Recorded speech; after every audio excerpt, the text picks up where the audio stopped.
to pack their things and leave Mecca for a new life.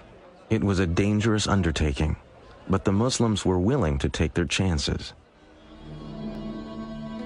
Muhammad and his closest disciples stayed behind until most of his followers had left Mecca. Quraysh leaders soon realized that once Muhammad left, he would be beyond their control and would become a leader of their rivals and possible enemies. The choice was made. Muhammad must die before he reached the new land. So that no one clan would have to bear responsibility, it was decided that one member of each would plunge a sword into Muhammad at the same time. The men frantically searched Mecca, but Muhammad had been warned of the threat and had made his escape. The following morning, horsemen pursued Muhammad and at last followed his trail to the entrance of a cave. Muhammad and a disciple were hiding inside. But Muslim tradition says the Quraysh assassins found a pigeon nesting at the cave's mouth and the entrance covered with a spider web. The Quraysh concluded no one could be inside. Allah had protected his prophet. The flight from Mecca in 622 is known to Muslims as the Hijrah. No event has greater importance in the culture of Islam. It became the start of the Muslim calendar. It was because it was the start of the establishment of the Muslim community. So that unlike the Gregorian calendar that starts with the birth date of Christ, the Muslim calendar, or the Islamic calendar, which is based on the lunar calendar, is one that is based on this concept of community. When Muhammad arrived in Yathrib, people rushed to meet him and all wanted the honor of having him stay in their house. Instead, Muhammad allowed his favorite camel, Qaswa, to wander unguided through the town. When at last Qaswa stopped and fell to her knees, Muhammad declared that was the spot where he would live. He ordered work to begin on a house and the first mosque. Henceforth, Yathrib would be called Medina, a name simply meaning the city. But the greatest change would be in the very nature of the community itself. Muhammad's visions brought new words to unite both his own followers from Mecca and the people of Medina. The Quran now had a new verse. Those who believed and made the Hijrah, and those who gave their homes and helped, these are the protectors of one another.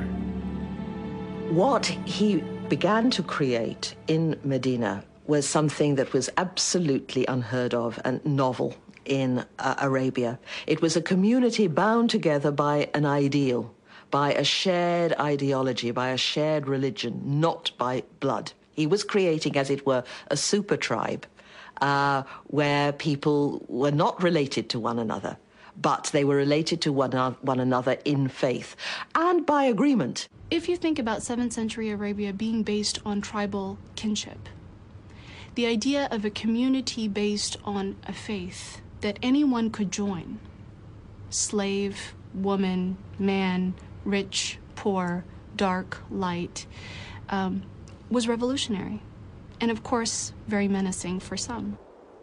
To further unite the Muslim peoples, Muhammad ended his mourning for Khadija and began to take new wives. In all, he would marry 11 women from many different tribes and clans. About 7 months after the Muslims arrived in Medina, the first mosque was completed. It contained a large courtyard for saying prayers. Several methods were considered for calling Muslims to prayer. A ram's horn, like the Jews, a bell, like the Christians.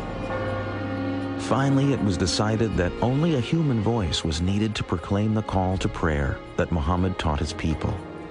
A young man was selected to make the call, and for the first time, Muslims heard the words that still echo from mosques around the world, beckoning all to come to God. Allahu Akbar, Allahu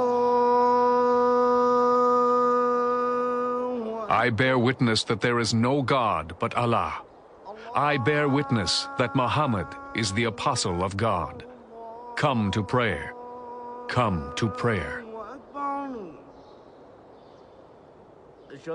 Muhammad had believed he was calling the faithful back to a religion Arabs shared with Judaism and Christianity. But following Allah's orders, the Prophet now set out to create a new identity for the Islamic community that would separate it from the older forms of monotheism. The Quran also and the Prophet believed that the revelation that had been given to Moses in what is called the Torah and the revelation to Jesus had become distorted historically, not by the prophets, but by their later communities.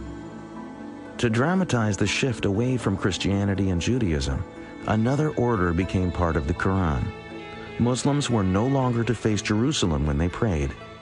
Forever after, God's faithful would pray facing Mecca and the Kaaba.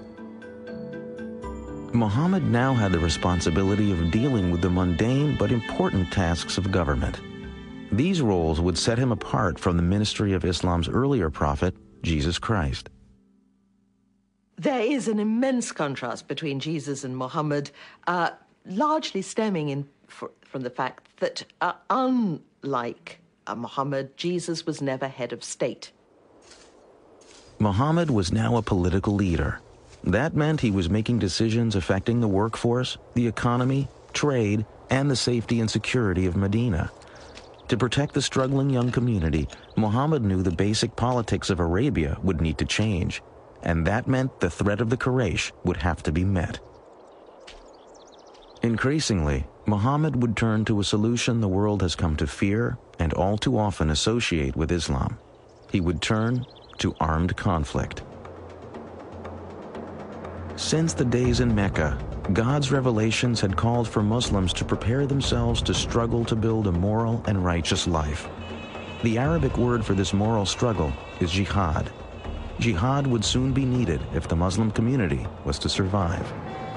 For when the Prophet and his followers had left Mecca, it was clear to all that a day would come when they would have to defend their beliefs in battle. Now that day was fast approaching.